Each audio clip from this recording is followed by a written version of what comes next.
Zelina Vega has been released from her WWE contract, and it looks to be a direct result from her streaming on Twitch.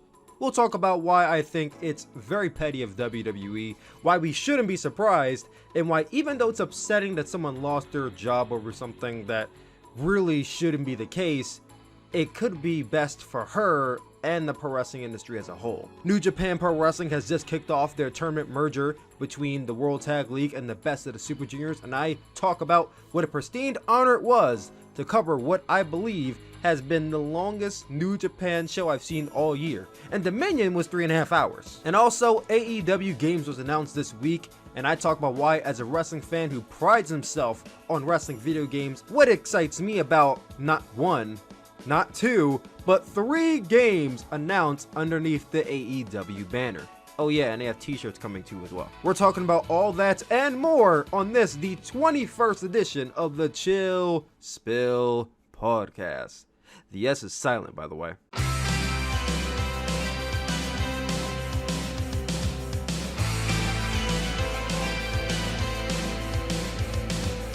Hey, what is going on, guys? It is your boy Tyler Mask, aka Tyler Kuhn Williams, aka Tyler Suplex, aka the one who thought he lived, and welcome back to another edition of the Chill Spill Podcast. And that is spill spelled with an S, but it's silent, much like WWE once they found out that their old video game producer Ukes has moved on to not only bigger but better things in life.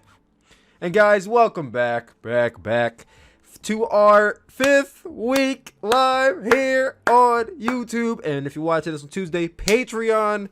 I'm trying my best to keep the streak rolling, guys. If I stop the streak, there's gotta be something that happens if the streak stops.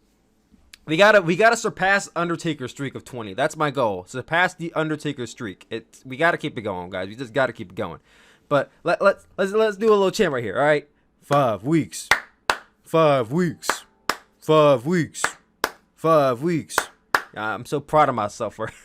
I shouldn't be that proud of myself, but man, as many times as I've done this podcast, I have never really committed to it for this long. So I'm actually really excited, and I'm really happy because I'm actually been enjoying doing this podcast more often than not. And you know, we have some stuff to report on this week that I actually want to talk about. So without further ado, let's get straight into the biggest news story this week, which I'm not really that excited to talk about because it's never a good thing to talk about somebody getting released by WWE, but all of you know about it by now, so it's not something I can really ignore.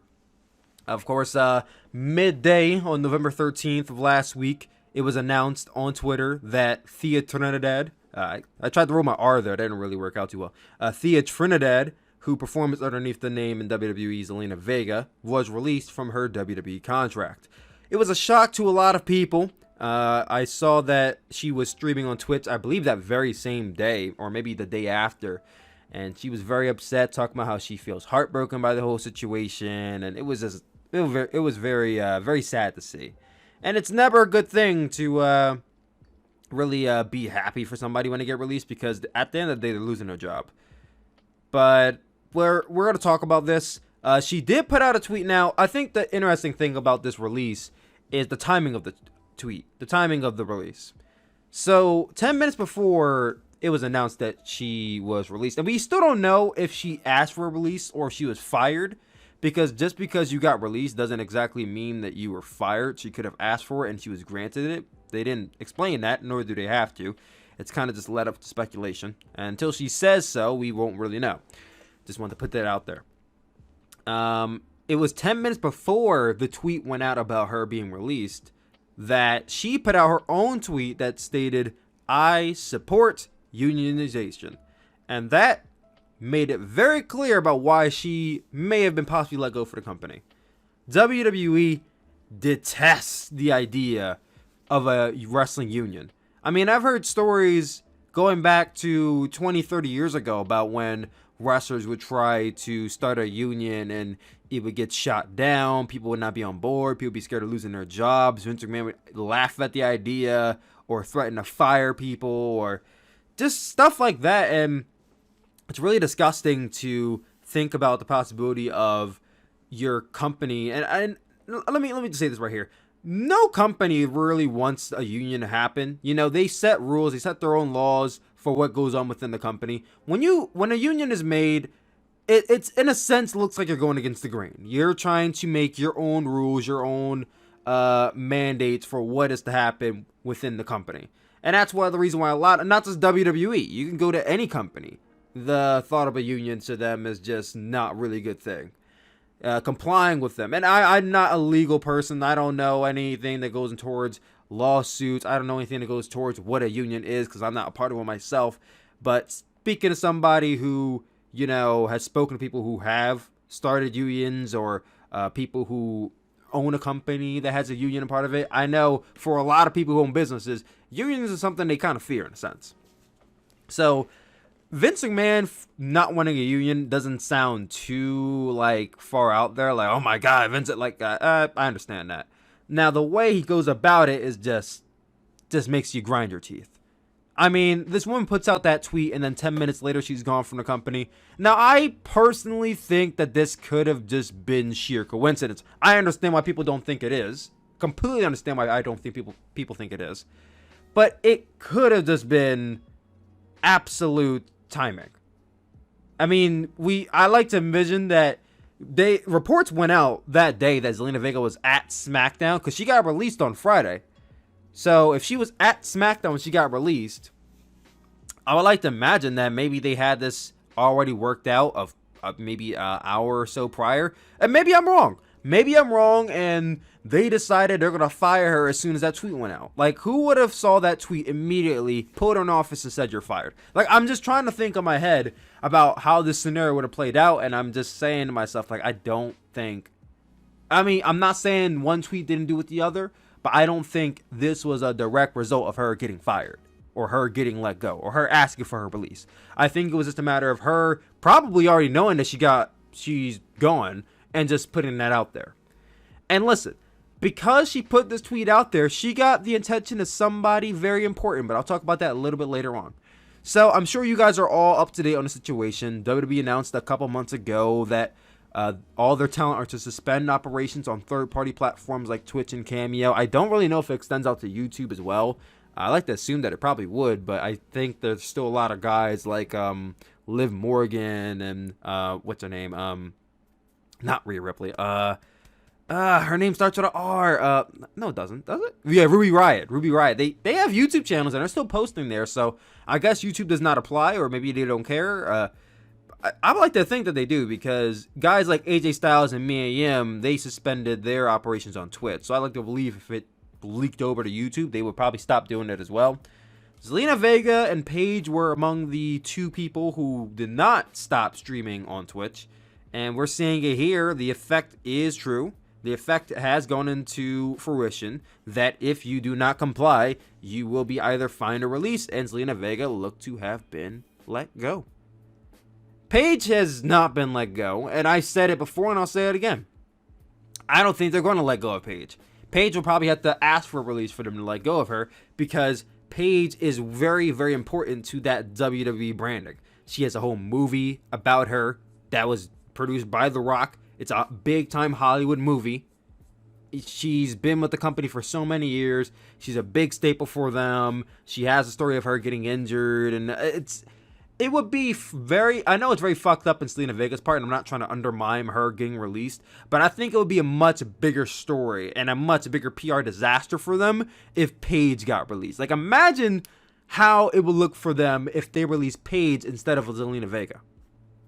I'm not trying to... And once again, I'm not trying to undermine her being released, but she's not as big of a deal as Paige was to the company at one point. So I guess for them, her being released was not... They wanted to make an example. Put it that way. They wanted to make an example out of somebody, and Zelina Vega was just so happened to be standing there going against what they want to happen. So, boom, she's gone.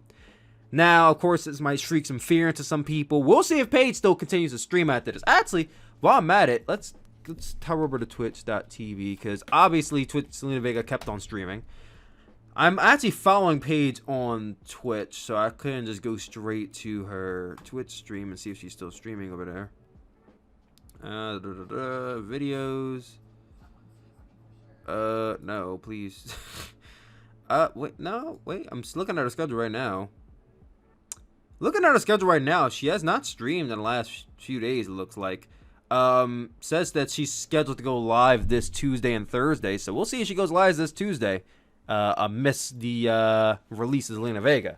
If she goes live today, then that'll be a very telling story about where she stands with that. But coming out of that, very despicable thing for WWE. I'm sure you heard enough people talk about how fucked up it is that WWE did this. And on top of that, you gotta add on the fact that she's married to Aleister Black. The same Aleister Black who is still employed by WWE. The same Aleister Black that asked to go back to NXT and was denied. So, I can't even imagine how Aleister Black feels about this. Not only was he denied to go back to NXT, which I completely understand because let's all be honest, since this guy got called up to the main roster, they haven't really done shit with him. Yes, I know they put him in a few high-scale matches. He was in the Money in the Bank match, didn't win, by the way. He was in, this match and that match, and he has a good match here and there. But his use, his worth has diminished ever since he went to Monday Night Raw. And you can't sit here and lie to me about that. So him wanting to go back to NXT, I'm all for it. Apparently they weren't, and they denied it, which I don't see why they did. It's not that they don't have a big crop of guys on the main roster anyway. Do they really need Aleister Black? No. But then you add more fuel onto it. His wife got fired.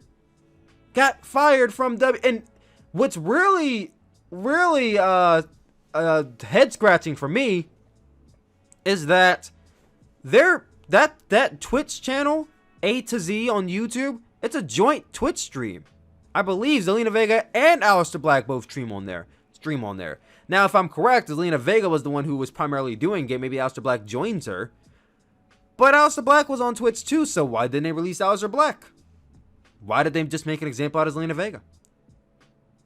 Now, a lot of people are also led to believe that because she made an OnlyFans, not that OnlyFans, her OnlyFans is an outlet for her to upload her cosplay pictures. Now, I'm not a subscriber to OnlyFans, so I can't confirm if that's entirely true or not. But she opened up an OnlyFans account, and apparently that may have been something that kind of pushed this along. Maybe that added on to it. But hey, all the power to her. She wants to make OnlyFans, she makes OnlyFans. I saw some people online, on Twitter, on Reddit, who were like disgusted, like, oh my god, I can't believe Zelina Vega made her OnlyFans. She's supposed to be a role model for these kids out there, and she's over here making a. I don't understand these people. Like, dude, it's her life, it's her body. If she wants to make an OnlyFans to post nude pictures and shit, I'm not saying that she does, but even if she wanted to post nude pictures online, that's her prerogative. Like, what? Why does it matter to you what she does? As long as she's not harming herself or anybody in the process, why the fuck do you care? I can understand why the company may care, because Zelina Vega is underneath their banner, underneath their umbrella, so what she does is a direct reflection of them in some odd, convoluted business way. She is a direct reflection of what the company pursues. So if she's posting racy, promiscuous pictures online of herself, then that reflects back on WWE, like, oh, why are you letting Zelina Vega do this? And, they got to answer to their sponsors, and they got to answer to the TV executives. So I can understand why the company may care, but why you as a viewer may care, I don't understand. And the only reason you should care is if you are looking into it. If you don't like what she's doing, then that's on you, buddy. That's on you. I mean, I'm not a supporter. I'm not supporting her OnlyFans account, but it don't bother me, not at all. But that may also be a reason why it pushed towards her getting released. But as I was stating earlier, the tweet she put out about her supporting unions, I'm stumbling like a motherfucker over here. Please excuse me, guys. I support unionization. There we go. All right, that's the last time. So she put out that tweet, and it was a good thing because she got the attention of SAG-AFTRA's president, Gabrielle, because it's LLE, Gabrielle Carteris, I believe is her name. Now, for all of you wondering who is this woman, and I asked that at first, and what is SAG-AFTRA? This is basically a big union, one of the biggest in the world, that protects many workers that are involved in the film industry, the TV industry, the video game industry, the music industry, among others. So she's a pretty big player out there right now. And of course, you can't really be protected unless you join this union. So Zelina Vega getting the attention of her is a good thing, because maybe they might actually be looking into pro wrestling, being a part of this. And she spoke to Spectrum Sports 360's John Alba, and she stated this: "Wrestling is as much about media as it is sports, and we are directly engaged with the members of this profession to help find ways for them to protect themselves. As more people reinvent in unions, and as more working people are harassed by employers who don't want to protect them, SAG-AFTRA is committed to doing what we can to help professional wrestlers secure protections they deserve." So, I think this is great. A union is actually looking forward and actually looking into pro wrestling and what they can do to protect these wrestlers. This moving forward is going to be great for them. Will it actually go into fruition is a good question. We don't know. Just because she said we're going to be looking into it doesn't mean that anything's going to happen. I mean, Andrew Yang is looking into the situation as well, and not much has happened yet. Now, also, Rome wasn't built in a day. This stuff takes a while to happen. But I'm going to keep my expectations lowered, because pro wrestling has been wanted to do unionization for a while, at least the industry has, and it hasn't happened since. Maybe now is a time that we've all been waiting for.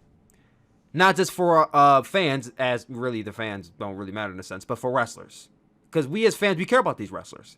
They put their bodies on the line each and every single week for our entertainment. Obviously, we want them to stay healthy, and we want them to have the benefits of, a normal worker who works at, like my job. I get health care, I get dental care, I get, optical care. I have a lot of benefits in my job. I'm almost certain that the benefits at my job are way better than the benefits of these wrestlers. So I would love to see them have my benefits and be protected. So this might be for the best. But getting away from that, AEW Games was finally announced at the very beginning of the month. AEW put out a tweet on all their social media accounts, not just Twitter, but on YouTube. And it was underneath the handle AEW Games, promoting a major announcement that happened on November the 10th. And at November the 10th, at 6 p.m. Eastern Time, I walked up to my supervisor and I said, "Hey, I'm taking a break. I gotta go watch it live." And when I went on my break, they weren't live. They weren't live. I don't know what was happening with them. I don't know what was happening, but they were not live. And I was kind of mad because by the time I got off my break, they went live. And I'm like, are you fucking kidding me? So I didn't end up watching it until later in the night. But we had Kenny Omega come out in his Steve Jobs impression. They were basically on a stage doing like almost like a TED Talk type thing. Kenny Omega dressed as Steve Jobs with a black turtleneck tucked in his high jeans with no belt and his trademark glasses. All he needed was a bald head and a stubble, and he would have nailed it. But as it went on, he was joined by Aubrey Edwards, Cody, and Brit Baker, who all had their own announcements. So it wasn't just one thing, but it was multiple things. And we're going to cover that right here. So they came out one by one. Kenny started first, then it was Aubrey, then it was Cody, then it was Brit. I'm not going to go in order of which they came. I'm going to go in order of importance. So I would say the least important was Brit Baker, obviously. So she came out and she was promoting, and they promoted this last, which I don't understand why you would promote the least relevant last, but hey, whatever. So Brit Baker comes out and she promotes t-shirts for AEW Games. AEW Games are going to have a t-shirt, and mind you, I looked at the t-shirt, and the t-shirt is very, very plain Jane. It's literally a black shirt with AEW on it, and then next to it is Games in the shape, it's Games in like this black font on top of like a gold shape of a ring. Like it's whatever. It's that thing that never would have walked out of WWE for. Like, they promoted this, and I'm like, okay, this is how you end your show, but whatever. So they're getting t-shirts. Good for them, I suppose. We had Cody. Cody announced AEW Casino Double or Nothing, which is going to be a mobile-based game that we're assuming is based around a casino.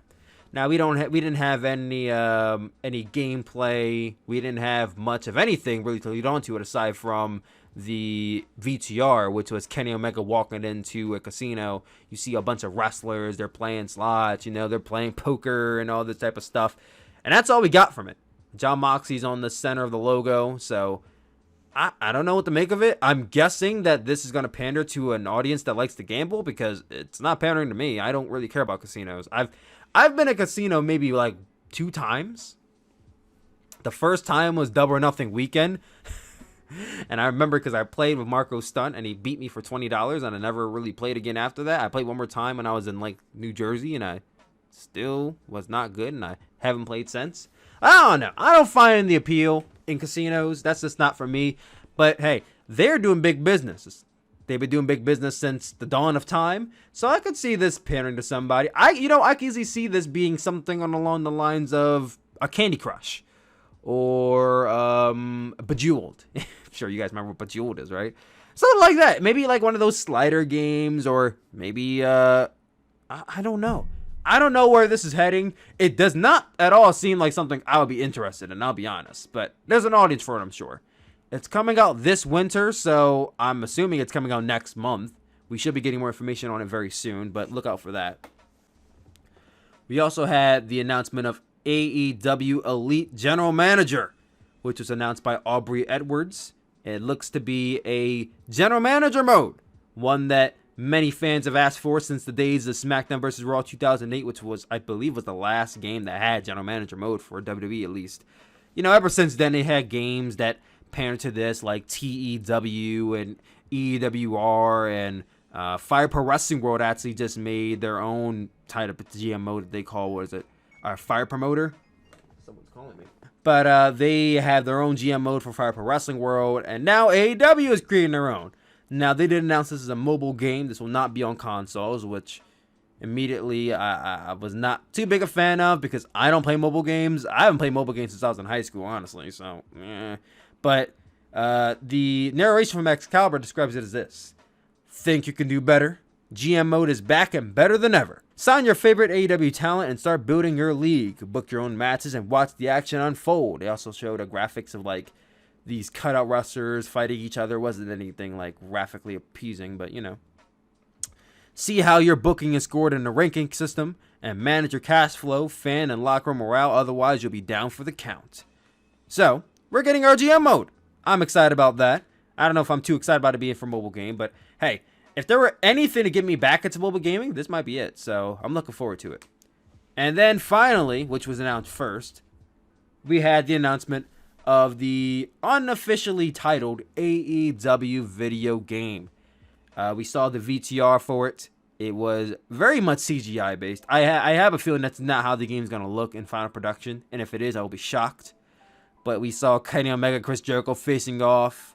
It wasn't anything like today's WWE 2K video games. It wasn't that simulation type. It is very arcade-like. It's based off of the No Mercy 64 engine, which is highly regarded as one of the greatest wrestling games of all time. So you have that to look forward to.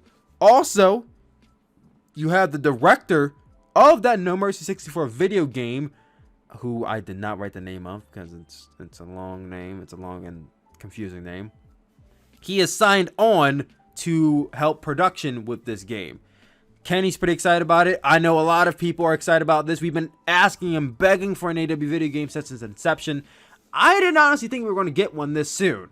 Now, they didn't announce when it's going to come out. I'm assuming it'll be coming out probably this time next year. Maybe spring 2022 at the latest.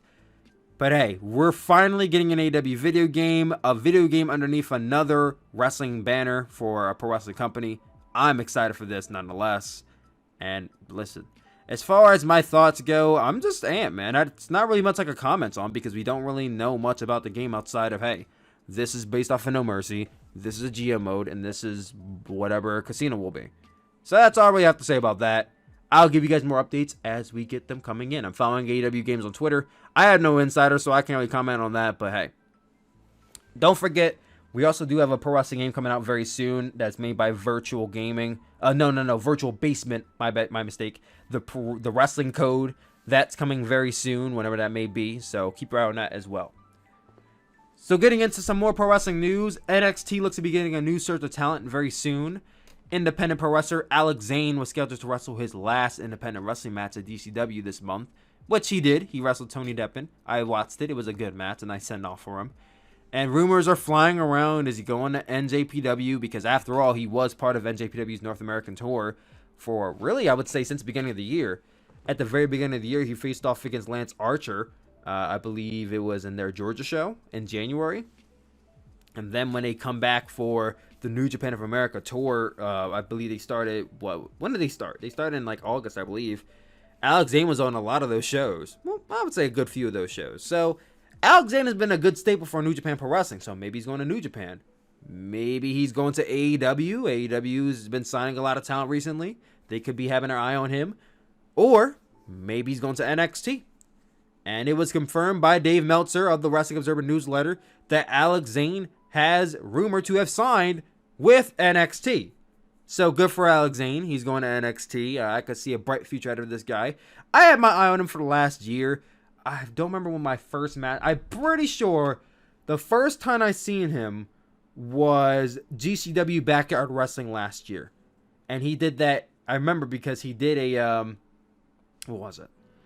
He was wrestling Tony Deppen, ironically. Well, I guess that makes sense for him, the last match against Tony Deppen for that reason alone. He's wrestling Tony Deppen, and Tony Deppen was on a table outside of the ring. And Alex Zane does a tope 630. And it was so impressive, because I've never in my entire life seen somebody leap from inside of the ring to outside of the ring and hit a 630. Now, from the top rope, yes. So I seen Sammy Guevara do it onto Darby Allin. But in a tope, I want to say springboard so badly, but he didn't do a springboard. He literally leaped outside of the ring, like how Kenny would do his Terminator dive. He did that, but did a 630 onto Tony Deppen through a table. That was impressive in itself. Alex Zane, outside of that, is just an impressive high flyer. I think he's in his early 30s, maybe leaning towards mid 30s, so he's not necessarily young anymore. But this was a better time than ever to sign with WWE at this point. You also have Dez, Wentz, and Trey of the Rascals and Impact Wrestling. They're wrapping up their time in Impact Wrestling, and apparently they're being rumored to sign with WWE very soon, which I see this. I see Alex Zane. I see Dez, Wentz, and Trey of the Rascals. And I'm just saying, WWE has a lot. I mean, they have a pool of talent, not just in NXT, but on the Performance Center as well. If there were any time to possibly resurrect the Cruiserweight Classic, it's now. It is now. And I still regard the Cruiserweight Classic that WWE did 4 years ago as, I would say, the greatest tournament they ever put on. And you can quote me on that, you can scold me on that, but it is, in my opinion, still the greatest tournament they've ever put on.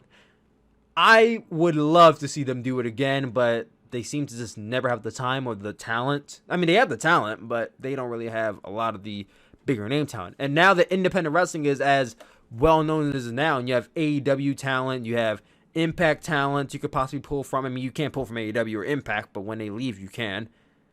I think there is a time and a place to talk about the possibility of them doing in the Cruiserweight Classic, and I would like to see it. Speaking more on Impact Wrestling, they announced the start of their Knockouts Tag Team title tournament at Turning Point last Saturday. They announced that they're bringing back the Knockouts Tag Team Championships.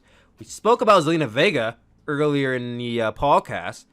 Should be important to note that she's a former Impact Knockouts Tag Team Champion. She was teaming with, I believe, Sarita at the time. I believe she was like 20 when she first won the titles, or maybe 18.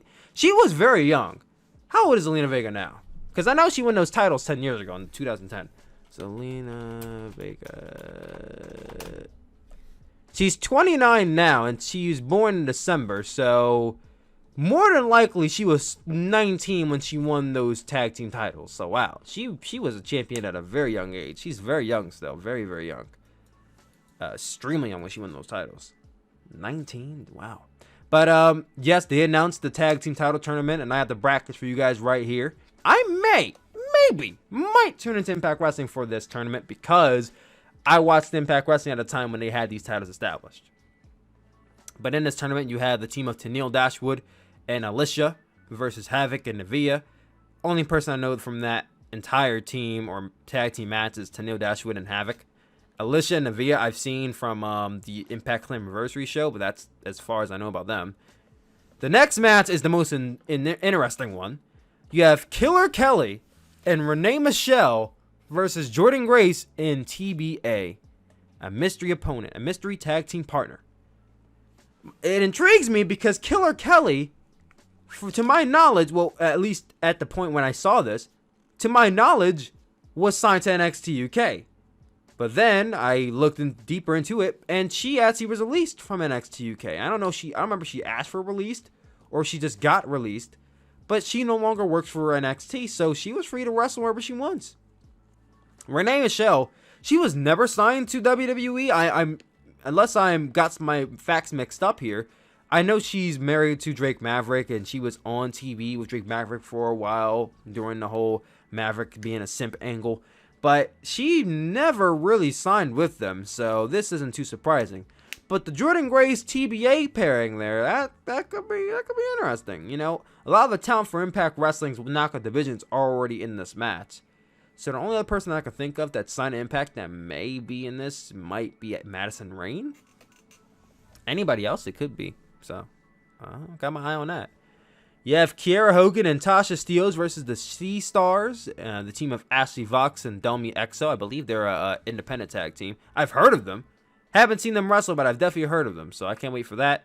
And then lastly, the team of Deonna Purrazzo and Kimber Lee versus Taya Valkyrie and Rosemary. Taya and Rosemary have been having ties since I started watching Impact. Really, not since I started watching Impact, but since I started up watching Impact again briefly back in July. So the pairing isn't too surprising to me. I think if there's any team in here that will win, it's probably Taya and Rosemary. So that's my team to win. Who do you guys got winning the Impact Knockouts Tag Team titles? Let me know down below. Also coming out of this, New Japan Pro Wrestling has announced they will be having their New Year Dash show January 6th, as they do every single year, at Tokyo Dome City Hall for the first time in 6 years. So that's going to be cool. I reported on this because I want to remind you guys that I stayed at Tokyo Dome City because I was at Wrestle Kingdom this year. I have to do it every single time, guys. I have to let you guys know that I was at Wrestle Kingdom this year. I was in Japan this year. So, good on them. They had your New Year Dash. So, we're going to have 3 nights of New Japan. Wrestle Kingdom Night 1, Wrestle Kingdom Night 2, and then New Year Dash. So, can't wait for that. We speak about them running a big show. We speak about Stardom also running a big show. Stardom, they had a VTR during their last show that announced that their 10th anniversary show, happening on March the 3rd, will be taking place in Budokan Hall. A very first time for Stardom being in Budokan Hall, a 15,000, well, near 15,000 seat arena. Do I think they'll fill up the venue? No, they won't, because COVID, and even without COVID, they wouldn't fill up that arena, in my opinion. I'd be shocked if they did, and I'd be happy for them if they did, but I don't think it's happening. But it's a big deal for these ladies, and I'm ecstatic for them. But also coming out of that show, spoilers here, Utami Hayashishita versus Mayu Iwatani. They faced off for the World of Stardom Championship, and Utami Hayashishita defeated Mayu Iwatani to become the new World of Stardom Champion. So, let me just say this. I was shocked that Utami Hayashishita was the one to beat Mayu. I shouldn't be, because they've been having their eye, and they've been pushing Utami ever since she came into Stardom. Like, what was it, late 2018? They started pushing Mayu? I mean, they started pushing Utami. No, they started pushing Mayu, like, decades ago. They pushed Utami.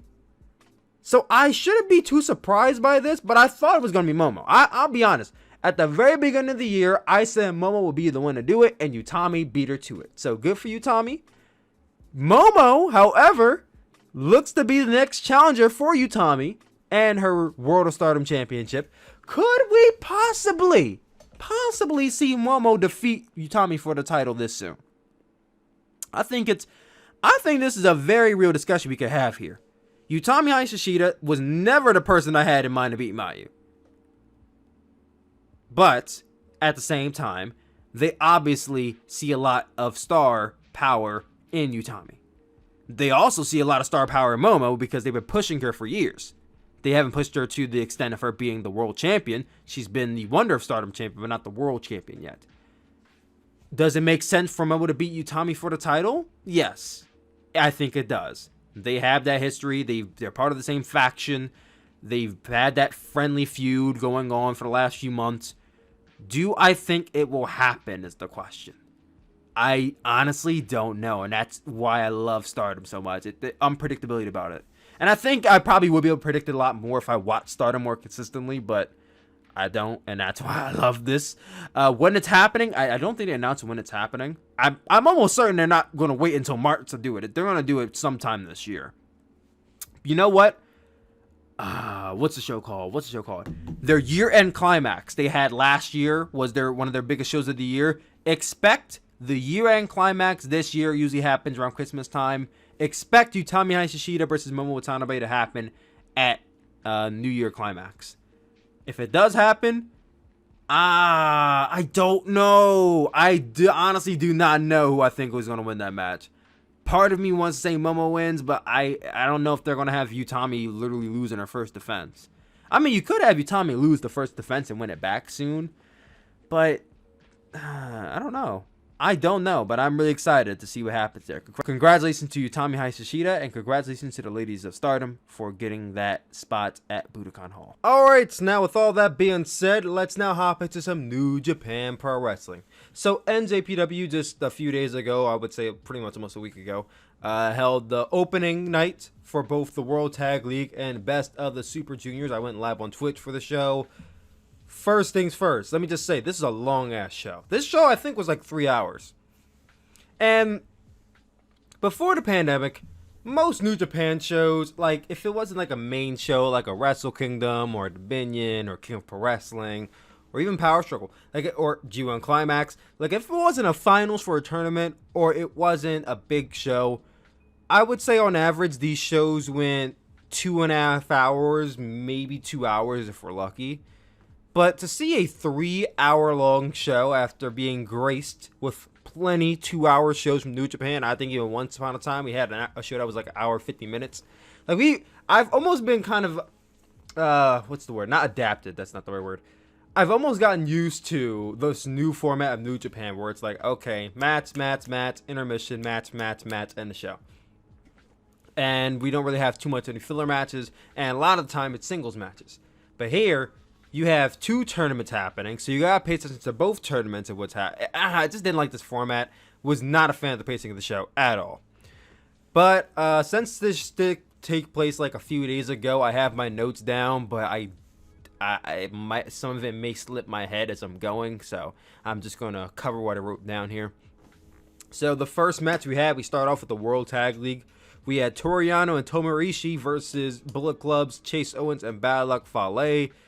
The match was short, and this is going to be the trend for a lot of the opening matches. They were short. This match went like, I think, a little over 5 minutes.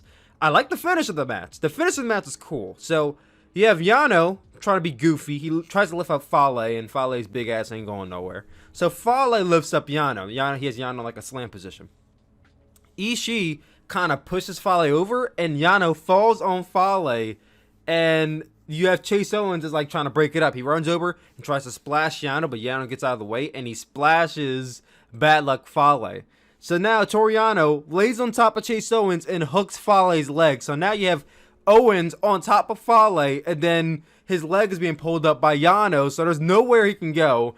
And referee counts 3, and Toru Yano Tomohiro Ishii gets 2 points. I like this finish. I can't say I like the match too much, but the finish was unique. It was cool. Fale and Chase Owens beat up Yano after the match, so that's what you get for cheating, I guess. First round of the BOSJ. We had Yuya Yamura versus Master Watto. This was fine. It wasn't really too much to happen. I think you would probably want there to be a hot start to BOSJ, and this was just not that. I mean, Master Watto, I don't want to say that he's green, because he's obviously shown that he can perform a lot more high scale, high impact moves than a lot more of the roster, or at least he chooses to. I'm not saying that the roster can't do hurricanranas and shit, but you know, he chooses to. But you can still tell some of that in-ring psychology, some of the smart work that a lot of the veterans do. He's not doing that, and that shows that he's still very new to the game. Then you have Yamura, who's a young lion. And I feel like at times Yuya Yamura just shines a bit brighter than Master Watto in this match. It wasn't too much because the match was short. It was like 4 minutes. But Master Watto did end up winning this match with the tombstone-like pile driver that he hit. And he got 2 points, so good for Master Watto. The next match we had was a very intriguing one, because you had the team of Great Khan and a mystery opponent versus Hiroshi Tanahashi and Toa Henare. Now, going into this match, we didn't know who Great Khan's partner was. It was just called X. Now, we all knew it was going to be Will Ospreay, and I don't think it takes a rocket science to figure out that it wasn't going to be Priestley. So it's like, well, who's the mystery opponent? Who's going to be joining the Empire? So Great Khan comes out, he waits up the ramp, and then out comes Jeff Cobb. And I'm like, oh my God, it's Jeff. And then part of me is like excited, and another part of me is like kind of disappointed. Because I was disappointed because I probably should have figured it was Jeff Cobb. Like, I've seen it online, people say, oh, it's going to be Jeff Cobb, it's going to be Jeff Cobb. And I'm like, it's going to be Shota Umino. Get out of here, bro. And then it was Jeff Cobb, and I'm like, oh, that's kind of corny. I don't know, like, Jeff Cobb and Will Ospreay, like, when you think about Will Ospreay leading his faction, it's like the idea sounds odd on paper. And then I'm seeing it happen in fruition, it just doesn't even look right. Like, Will Ospreay does not come across as a leader to me. Nothing about him screams leader. Yes, I understand the Empire, but the Empire fits the Great Khan's character because, you know, the Great Khan and I almost said Shao Kahn. Oh, what was the Mongolian warrior's name? Why does it slip my head? I did so many social studies reports on in middle school. Why does it slip my head? Genghis Khan. Like, Genghis Khan, he was the ruler of the Mongolian Empire back in like the 1800s. So it's like 1200s, not the 1800s, the 1200s. So it's like, okay, that makes sense why they call it the Empire, because of the Great Khan. What does Will Ospreay have to do with the situation? I don't know. I just don't think it fits. Jeff Cobb and Will Ospreay just sounds like an even odder pairing than Will Ospreay and the Great Khan. What do you guys think about the Empire initially? I know we gotta give more time to breathe. Rome wasn't built in a day, but it just looks so weird to me. Like, who else you gonna add? Bozo the Clown? Like, I don't know what else they add to this faction. It's already weird. Add more people to it. That don't make any more sense. But anyway, this match went 2 minutes and 30. So another really short match. So mind you, the show's it feels like it's flying by at this point, because we've really went through like 3 matches in the course of like maybe 15 minutes, 10-15 minutes. So Jeff Cobb pins Tohono. What else? What else did you guess was going to happen here? Tohono's in a match. He's obviously losing. Like, Tohono and the Great Khan, I feel like are almost one in the same. Well, not. Let me not say that, because the Great Khan, when he first came in, he laid out Okada. Then he was in the Road to Tour, and he got all the wins. Tohono, I don't even know how he was booked when he first started, but all I could tell you is that right now, at this very moment, whenever I see Tohono, he loses. Literally all the time. And if he's scoring a win, it's over Young Lion. He never beats anybody that's, like, of high importance. Like, he's one of those Young Lions. Well, you might think he's Young Lion because of the way he's booked. But he's one of those graduates that's just, like, you could go back to Excursion and probably use, like, it's not even that he's bad. They just don't do shit with him.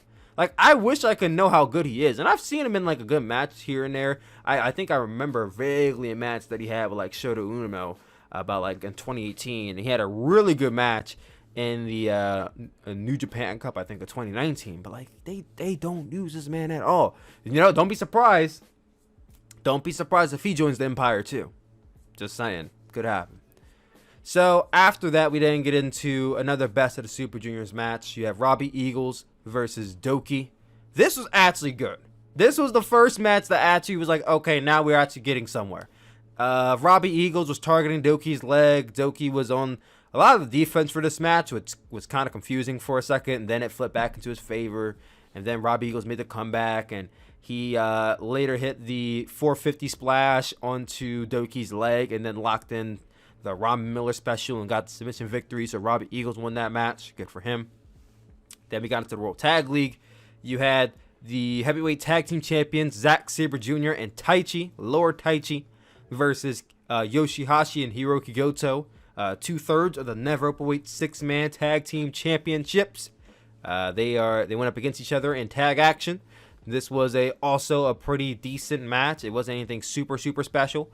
Whenever you see Ishii in the ring with not Ishii, whenever you see Yoshihashi in the ring nowadays, you're like, okay, he may actually put on a good performance, he may not. Like, Yoshihashi's very hit or miss now. I can't sleep on the guy anymore. If he is in the ring, I'm like, all right, let's see who he's in the ring with. Let's see what he can do. Goto's good, but like, Goto's a loser, so I don't really care that much. But oh man, I just dish Goto like that. Someone's gonna hate me in the comment section. But like I said, the match is all right. Zack Sabre Jr. Did his little special roll-up pin on Yoshihashi and got the victory. So Suzuki won this match. Then we got into Best of the Super Juniors once again. Sho versus Bushi. This, I feel like, should have been better than it was. Not to say it was bad at all, because it wasn't. But I felt like they could have done a little bit more in here. It just kind of felt very shallow by the end. Like, it was decent, but it could have been good, in my opinion. Sho beat Bushi with the shock arrow and got the victory. 10 minutes. That's really all I can say about it, because the show happened like almost a week ago. My memory on it's kind of starting to fade a little bit. World Tag League, you had Evil. Wait, no. Backtrack. Evil versus and Yujiro Takahashi versus Los Ingobernables de Japón, Sonata and Shingo Takagi. This is the first time Sonata and Shingo Takagi have teamed up 2-on-2 action.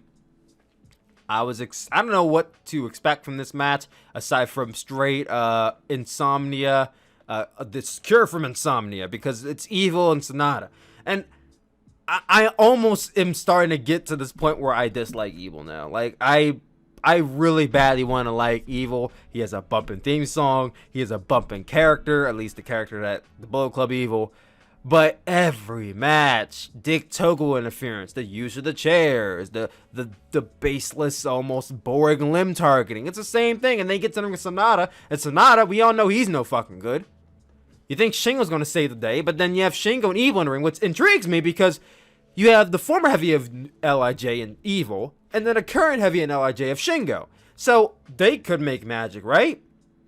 They didn't really go too much anywhere, or at least we didn't really get enough of that to grasp on it. Then you have Yujiro is just kind of there, doing his thing. Obviously, he's in here to take the pin, except he didn't. He didn't take the pin. It was Evil who actually got the pin over Sonata, once again, getting the win over Sonata, hitting everything as Evil.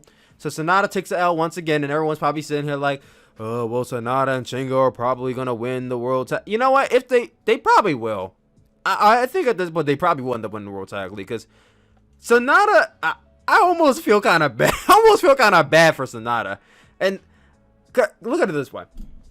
So this man, at the very beginning of the year, lost to Zack Sabre Jr., then it looked like he was set up to probably win the not the World Tag League, probably win New Japan Cup from the direction he was heading with Jay White. He wasn't going to, but it looks like he was set up to.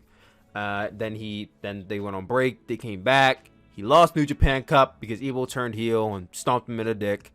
Then you get into the G1 Climax, and he wins B Block, and then he gets into that very, very asinine match with Kota Ibushi. Let me not say asinine. The match was alright.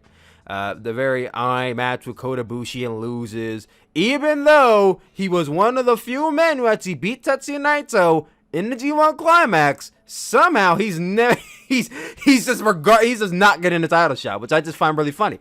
I don't like Sonata enough to want to see him get a title shot, but I just think that's kind of odd how, like, Evil got the pin. He got the first championship match. And you have Sonata over here who actually beat Naito first, because Sonata and Naito faced off on day 6, and then Evil and Naito faced off on like day 14 or something. So logically, Sonata should get the first match. And the only reason I'm actually arguing this is because I thought that Sonata and Naito from the G1 Climax was better than Evil and Naito. That's the only reason why I'm arguing this. Not because I want to see Sonata and Naito have a championship match or anything. Like, it's just like, damn, man, they don't give a fuck about you. But then we get into another BOSJ match. Ryusuke Taguchi versus El Desperado. This was fun. Kind of fun, I should say. A lot better, I think, a lot more interesting than a lot of the matches we saw on the show. Ryusuke Taguchi did his funky weapon, all that stuff. El Desperado is always really great in what he does. I'm really excited for the match he had with Hiromu Takahashi. That show already happened already, but I haven't caught it yet.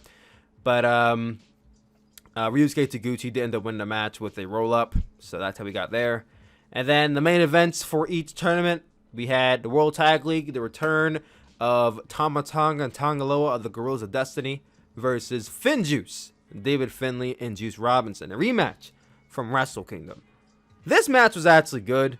In comparison to the Wrestle Kingdom match, I can't really comment on it because I'm not going to lie, like about midway through, I went to go get a drink and then I came back and I didn't even come back. I think like while I was getting the drink, David Finlay and Juice Robinson won the match, so I really didn't even get a chance to see them win. So I'm gonna assume it might have been better than a Wrestle Kingdom match. It went 17 minutes, the longest World Tag League match on the show, made up for whatever else came before it. Finn Juice ended up winning the match. They ended up beating the Girls of Destiny once again. They should get a next title shot, I'm just saying. Juice Robinson pinned Tama Tonga with the Doomsday Device assistance from David Finlay, so that gets them at 2 points. And then we got to the main event of the evening. Taiji Ishimori versus Hiromu Takahashi. And god damn it, this match saved this show. This was a great match. And I didn't expect any less because it's Hiromu and it's Taiji. And these two men had one of my favorite New Japan matches of all time in BOSJ 25 finals. So I expected them to come in here and light it up. And as soon as the bell rung, these guys are going at each other. It was like almost 100 miles per hour throughout the whole entire 20 minutes. They were wrestling with each other, and it was great. If you're into it, I can't even honestly say it was spotty. It was fast, but it wasn't spotty. And I think that's also why there's appreciation for these two, because they can give you that fast, dynamic wrestling without, having to resort to multiple rotation moves, because that's just not who these guys are. And I mean, Taiji probably can if he wants to. Hiromu can, obviously, if he wants to as well. But you didn't really see a lot of limb targeting. It was just I would say, objectively a fun match. A fun match to watch that you couldn't peel your eyes away from. And for that matter, I would say this is easily, in my opinion, a 9 out of 10. I would definitely say this is one of the best matches New Japan's put on in the last few months. And I would definitely highly regard it. So if there was any match on this entire show you guys check out, it is this match. Hiromu Takahashi did end up pinning Taiji Ishimori with the ticking time bomb. So he's got the first 2 points. Well, last guy to get 2 points in this block. And since he's pinning the champion, that should set him up for a title shot soon. Now, if he wins, then he's obviously facing Taiji again at Wrestle Kingdom, which he probably will end up losing because he just beat him here in New Japan logic. I'm still thinking it's going to be either Hiromu or Sho. And hopefully the winner of BOSJ faces the winner of Super J Cup at Wrestle Kingdom, and we don't just get this whole thing where the Super J Cup just kind of happens just to happen. But we'll see what they do in the meantime.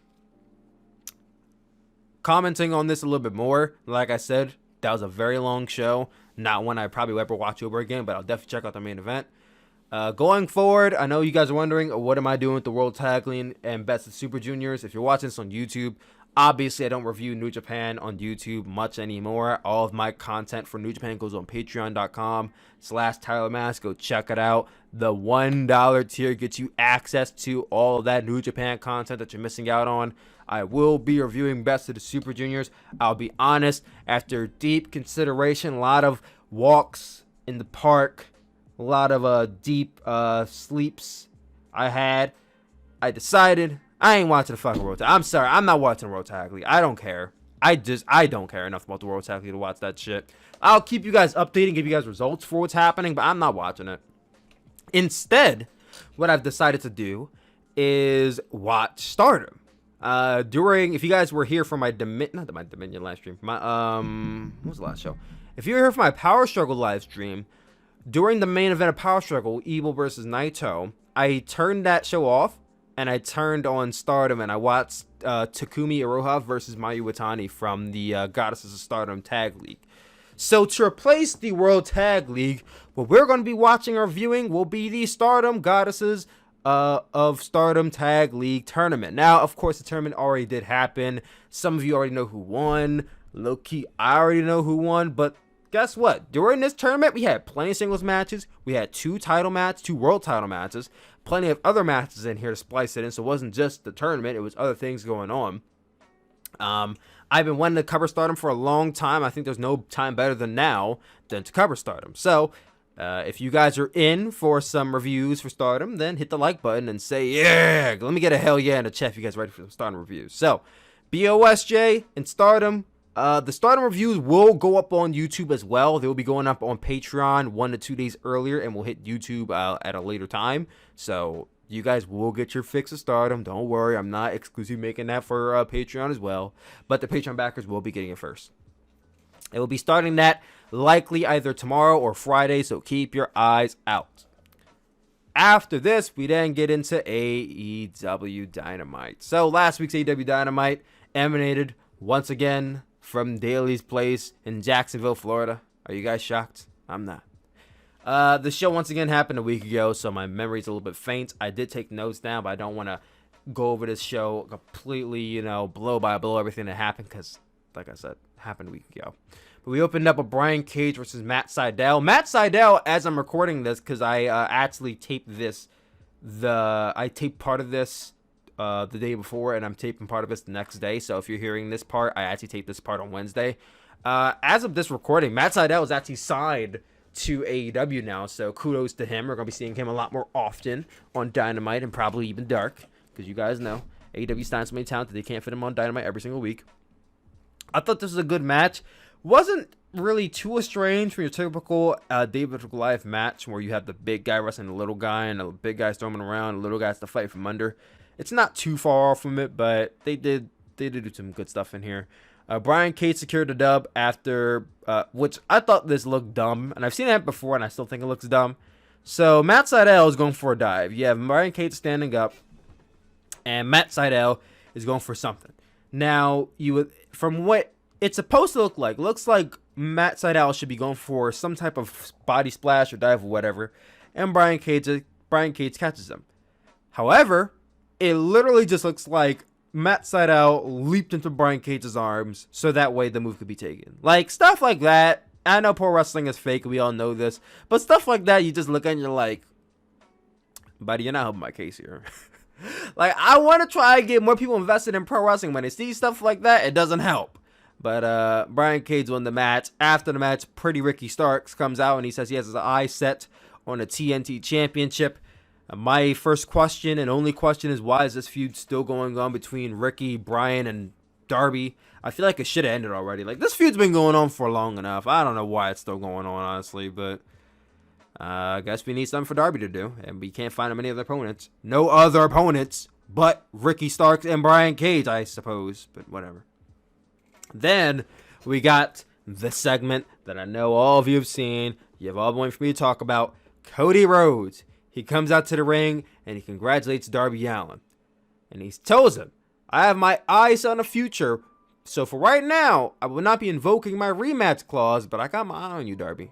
And I'll get to choose when I do that, which still kind of heelish for him to say, oh, well, I choose when I get to face you. Don't you sleep on when I open, Darby, or some shit. I'm like, really? Really? Am I supposed to cheer you after this? I don't know. So let me take a drink of water real quick because my mouth is getting a little bit dry. So in the midst of this Cody promo, you have this woman, this very muscular, beautiful black woman who we've seen in the crowd for AEW shows for a while now. Like, she's been in the crowd. I've seen her hair in the crowd before. So it's like, this isn't her first week. But she's been in the crowd, and now she gets in the ring, starts walking in there. And at first I'm like, oh, the hell is she doing in here? Like, is Cody having an affair or some shit? That was my initial thought. I'm like, cause she grabs his tie all seductively, like, oh, Cody, what you doing? Like, the way she grabbed her tie, I'm like, if Cody is having an affair and this is where we're going, then I'm not gonna like this. Like, AEW says they're sports oriented and you adding in love storyline, Luckily, it didn't go down that direction. But she proceeds to take the rest of the 3 minutes that she has the mic to dress down Cody, talking about, oh, you're not really a man. You call yourself a giant killer. Keep your mouth shut. And let me just say, the context of the promo was good. The delivery was not. Obviously, she's very green. This might have been her first time on TV. So I saw a lot of people kind of burying her online, talking about how she was like really bad. And I'm like, if this is her first time, give her some slack. Give her some slack. So she's dressing Cody down, and I'm waiting for Cody to deck this woman and finally turn heel, but he doesn't. She exits the ring and she says something along the lines of, you call yourself a giant killer, but there's one giant you simply cannot kill, or something like that. And then she says, Shaq. And I'm like, Shaq? Like Shaquille O'Neal? And we've been hearing this. Shaq may be interested in coming in to do something with AEW, or AEW has interest in having Shaq come in. And Shaq's a really big name. I mean, this dude's a basketball legend. He has his own show on TNT. I think he used to have his wife was on a show called Basketball Wives a few years ago. I don't know if that's still running, but I know she used to be on a show called Basketball Wives, and he appeared on it. So he has absolute name value. He's way bigger than this company. So to bring him in, it would do numbers for AEW, really good numbers. The match is going to be atrociously, like, just really, really bad. Like, I don't think anybody here is looking forward to Shaq versus Cody, but if that's where they're heading, then all right. I think they may just end up doing a tag team match because I cannot see Shaquille O'Neal wrestling. Like, I know Cody has gotten a lot better over the years, and I would say that Cody's even a great wrestler at this point. But Cody is not going to carry Shaq to even a subpar match. It's not going to work. So after her promo, this brings out Brandy Rhodes, and she comes out with the "Who the hell told you tonight was open mic night, bitch?" And I'm like, oh shit, Cody done awaken the beast. Brandy done awaken the beast inside of her. She about to go in and cut, and Brandy proceeds to cut the best promo of her career, man. And I love the promo because it's kind of uncharacteristic of how she really is, but at the same time, you understand why she went that way. I mean, this woman is out here dressing down her man. Like, you understand it. And I feel like a lot of people just got this, like, oh, Brandy went full Bratchet, full black on Jade. And I mean, if you want to go into stereotypes, then yes. But at the same time, I mean, Brandy just got pissed and she was fed up. And that's how I saw it. And she went off and it was effective. It was the best. I don't want to see her wrestle Jade. It wasn't that damn good. I don't want to see her go in the ring and wrestle Jade. Let's not go that far. Because if Jade hasn't wrestled before and Brandy's not a good wrestler, then you're asking for another atrocious match. So let's just add that out the way right now. And I definitely don't want to see Brandy and Cody versus Jade and Shaq. Now, let's not do that either. They'll figure it out. But let's not get either of the two scenarios I just said. So Brandy's dressing her down, saying your dizzy ass all confused, and don't come out unless I send for you, and get your ass out of my read. Like, she's popping off, and the crowd's loving this. I'm loving this. And she turns around to leave, and Jade slaps her on the ass. I'm like, oh, okay. I'm still trying to go through November. What the fuck's going on here? But Coach Jerry Lynn comes out, and he stops the whole thing from happening. And then this segment just breaks down and gets really, really all over the place. So she slaps her on the ass. Jerry Lynn comes out. Then Ricky Starks and Brian Cage comes out to beat down Cody, which I understand why they don't like Cody, but like, why now of all times to beat down Cody? Then Darby comes out. Darby, who was at the top of the arena, like at the very, very top of the crowd area for like the first portion of this promo, is now all of a sudden now at the very, very bottom on the ramp ready to fight. Like, okay. And he gets beat down. Then, in this really, really oddly timed segment, Will Hobbs comes out and he tries to throw a chair at like Brian Cage and Ricky Starks, who were already basically leaving. Like, the final intro to the segment just was all over the place. I didn't like it. The beginning, you know, fine. The end, so I don't know how I feel about the thing overall. After that, we got the bunkhouse match between the Natural Nightmares, Dustin Rhodes, and QT Marshall versus the Butcher and the Blade. The Blade actually did a blade job in this one, and like a motherfucker too. This dude was bleeding all. I mean, it wasn't JBL or Eddie Guerrero levels of blood, but this dude had a crimson mask on for a lot of this match. And we saw everything here. We saw blood, we saw tables, we saw ladders, we saw chairs, bull ropes, guitars, kendo sticks, everything you want out of your traditional street fight. You even had the guys wrestling down with their jeans and whatnot. It was here.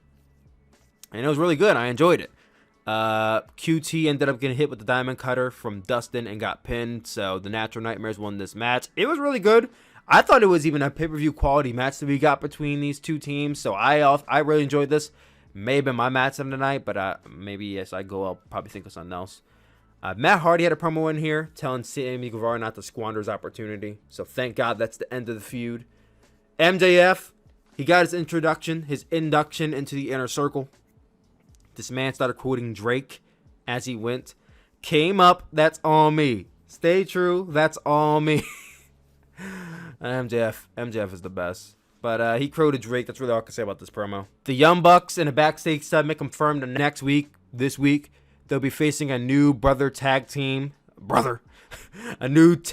of two brothers that are on independent scene that they got their eye of, and that is Top Flight. I've never heard of these guys. I'm excited for their match, though, because the Young Bucks hyped them up like they're going to be the next big thing. We also had Scorpio Sky versus Shawn Spears. This is really a nothing match. Shawn Spears won with his loaded glove and bopped Scorpio Sky in the head and got the win via pinfall. Then also, we had a segment where we got the announcement that Kenny Omega will be challenging Jon Moxley for the AEW Championship on the December 2nd episode of AEW Dynamite. Now, what did I say last week? I said if they want Jon Moxley back in Japan, and not they as in AEW, they as in New Japan, once Jon Moxley back in Japan for Wrestle Kingdom, he'll need to drop the title before he leaves. Otherwise, he'll be out for about a month and a half with the championship, which wouldn't make any sense. Chris Jericho did it last year, but he didn't have to self-quarantine for 2 weeks. He literally just flew to Japan and literally came back the next week. And Jon Moxley's case, he has to self-quarantine before he goes to Wrestle Kingdom. So he lands in Japan, self-quarantine for 2 weeks, do his thing, come back, self-quarantine for another 2 weeks, and then go back to, like, he'll be out for a whole 5 weeks. It's just not logical, and it's not happening for him to be AEW champion for that point in time. So he would have to drop the title to Kenny Omega.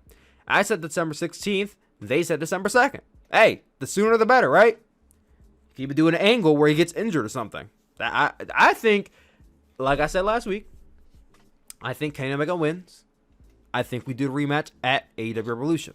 Here's what they could do also. Maybe you can have Kenny beat Jon Moxley here. You can even have Omega feud with Hangman Page, but maybe like Omega like kind of cheats in our first match, and then it leads to Revolution where we get a triple threat. Because I don't think we had a triple threat for the AEW Championship yet. But you do Kenny Omega versus Hangman Page versus Jon Moxley. That right there, that's a good match. That's a good match. Kenny Omega was also in a hurry. He was leaving the arena. They were supposed to do an interview with him, but he left, and they finally caught up with him.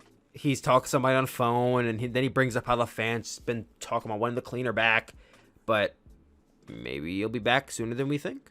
He also brings up the point that at Full Gear last year, he faced off against Jon Moxley, but it was in an unsanctioned match. So therefore, technically, it's not in the record books that these guys have never faced off. So this will be their first match with each other, technically. Kenny Omega basically suggests that Jon Moxley can't hang in the ring with Kenny Omega in a singles one-on-one match. We'll see how that goes. I think this has the potential to be a great match.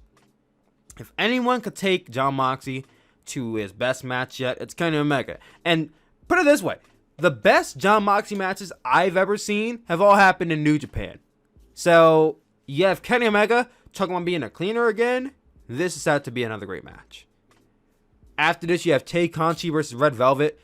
It's nice to see some diversity in the women's division finally, because after, I would say, weeks and months of getting just Sheeta and Rose and Brit Baker and NWA women's division, which is fine. I love all those women. But you also kind of neglect the Tay Contis and the Anna Jays, who are on your roster, but you don't book them. So you're neglecting them for all these other women who are talented. But yeah, it's nice to see them too. So this was a nice change of pace for the women. I thought it was an aggressively okay match. So I basically just said it was nice to see them, but it wasn't that good. That's really all I can say about it. Tay Conti did end up winning this match with a modified GTS and got the win, so good for her. The Inner Circle are going to Vegas next week, so that's going to be lit.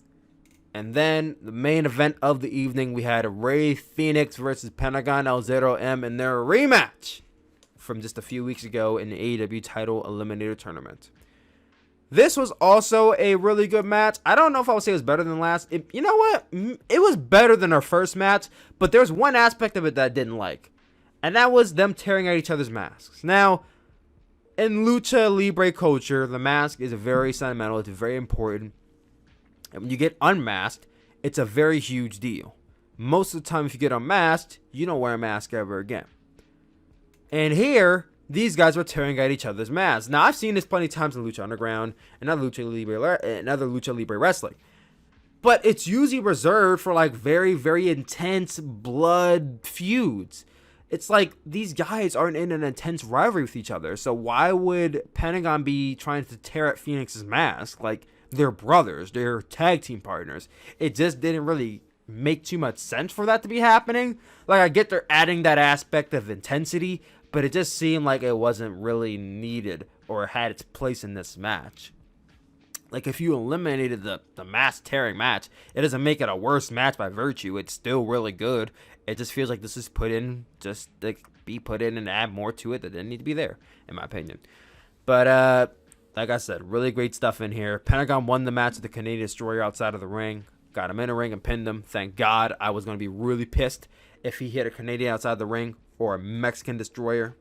And then he got in the ring and he kicked out like Kenny Omega did that one week. Eddie Kingston gets in the ring and he's congratulating Pentagon like, "Hey, my best friend, he won. Yeah, congratulations. Woo." Yeah. And then he sees Phoenix. He's like, "Yeah, congratulations." Yeah. And he literally kicks him out of the ring, which literally foot on his chest, boots him out of the ring, which I thought was just so funny, but like so dickish. Like, I can't stand Eddie. Like, Eddie Kingston is so great at being a heel. Like, he legitimately makes me not like him at times. And it's like, what did he even do? Like, literally, I really want to know, what did Phoenix do to Eddie Kingston? Because this guy legitimately does not like Phoenix, and I don't understand why.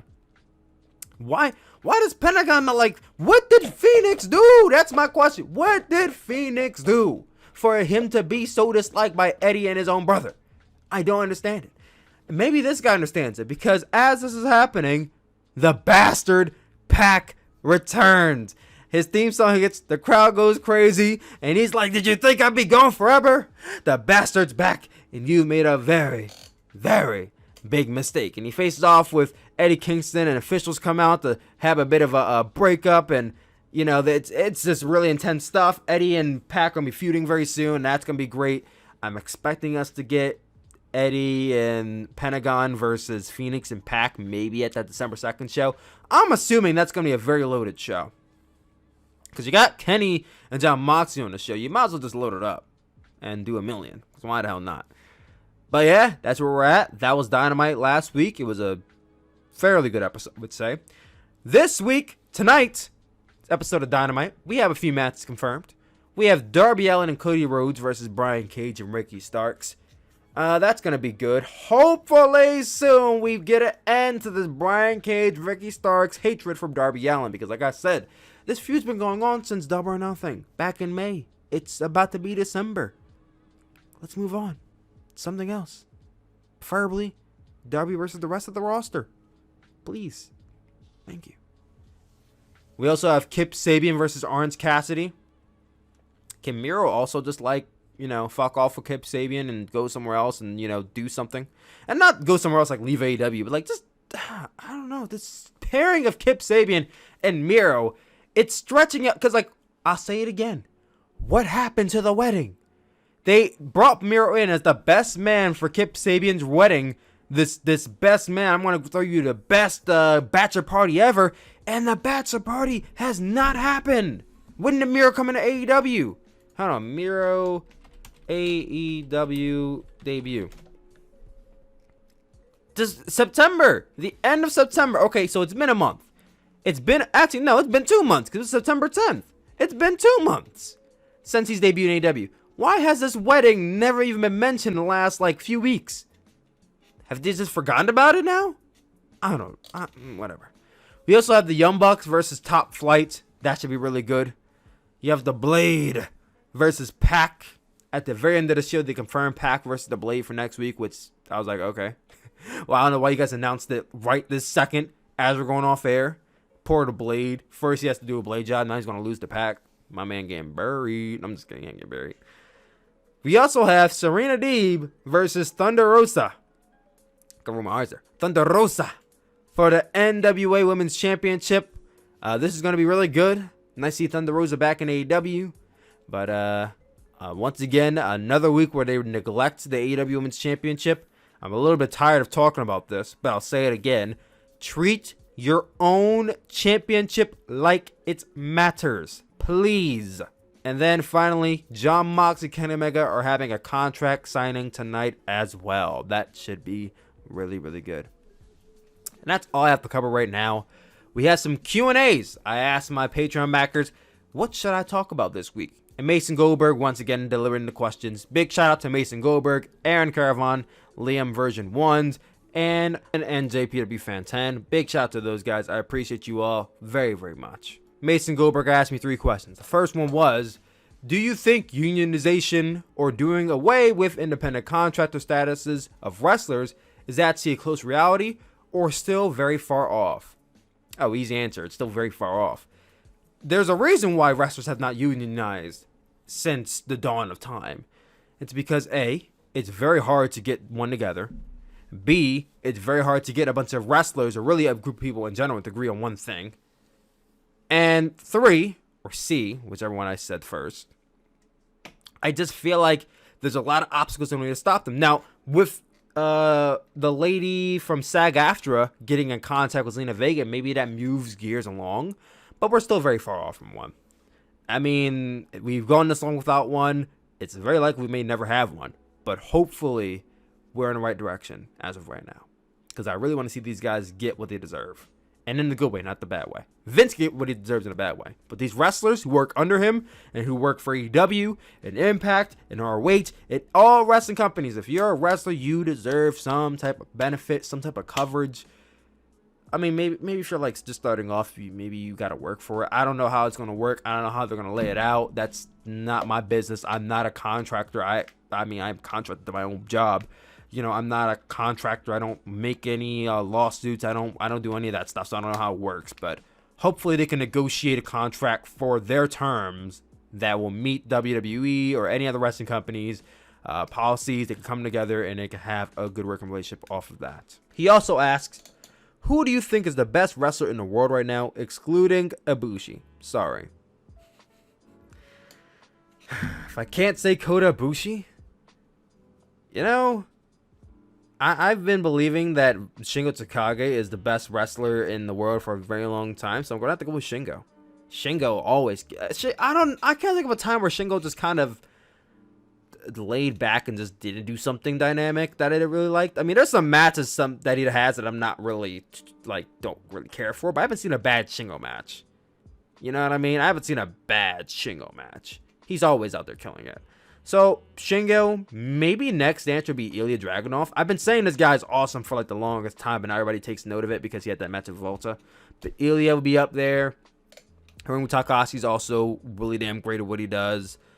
There's so many names you can put on that list, so it's kind of hard to narrow down to just one wrestler, but first off the bat, I'm going to say Shingo. Now that Omega and Moxley is official for TV, what rating do you think it will do? I mean, honestly and truly, I can't really guess the ratings number. That's a really, really hard thing to guess. If they load that show up even more, like Omega and Moxley alone is not going to do 1 million. It's just not. I think, here's my prediction then. I think the rating for this show will be a cozy 958,000. I don't know if they're like when they cracked 1 million this year. Like what was on that show to constitute 1 million? Like it was kind of a random ass episode, I think, when they cracked 1 million. So announcing this in advance is a good idea. It could get fan reaction there, but at the same time, if NXT combats it, and you know they will, you know they're going to combat this in some way, then how well would it do? Only time will tell. And lastly, what's the direction for AEW's February pay-per-view? I don't really know. Like I said, man, I think right now I see Jon Moxley, Kenny Omega rematch at Revolution. Maybe Heyman Page, Kenny Omega, and Jon Moxley. For the tag team championships, if you don't insert Heyman Page into that equation, I can see maybe FTR, Heyman Page, and like another tag team partner. Like Heyman Page finds another tag team partner and they go up against FTR again. I could also see, because if they want to drag this, I totally see them dragging this Jericho MJF thing out to Revolution. I can also see them doing a match like Jericho and Sammy Guevara, because I obviously see MJF kicking Jericho out, but Sammy Guevara, we've seen a glimpse of him being a babyface already on Dynamite a few weeks ago, and he's done with Matt Hardy. He doesn't like MJF, so obviously, in my opinion at least, obviously, he's going babyface as well once this is all blows over. So I can see it being Jericho, Sammy Guevara, and Wardlow, because don't forget, Wardlow has a feud going with MJF that's a little bit in the background. Wardlow's working with MJF in like that Shawn Michaels JBL type thing from 2008. So Jericho, Sammy Guevara, and Wardlow. You could probably throw Ortiz in there, make it a flip. Yeah, I don't want to throw that many people in there. So Jericho, Sammy Guevara, and Wardlow versus MJF. I guess you can also maybe Pride and Powerful. Right now, it looks like Ortiz is not fond of it. Santana's on board, but not Ortiz. Maybe you can sway Ortiz into being on his side. Maybe Jake Hager keeps at it. I could also see Jake Hager just like staying with MJF. Maybe you have Jake Hager on that side. Because if you have Jake Hager on that side, then maybe you got to include somebody else on Team Jericho. I don't know. But I could easily see Team Jericho versus Team MJF for Revolution as well. As far as every other title and every other feud, I can't really tell you. But I'm excited for it nonetheless. And that's it for this episode of the Chill Pill Podcast, episode 21. What did you guys think? Comment down below. Let your boy know. I love you guys as always, and I will see you all next Wednesday for another exciting edition of the Chill Spill Podcast. Peace out, guys.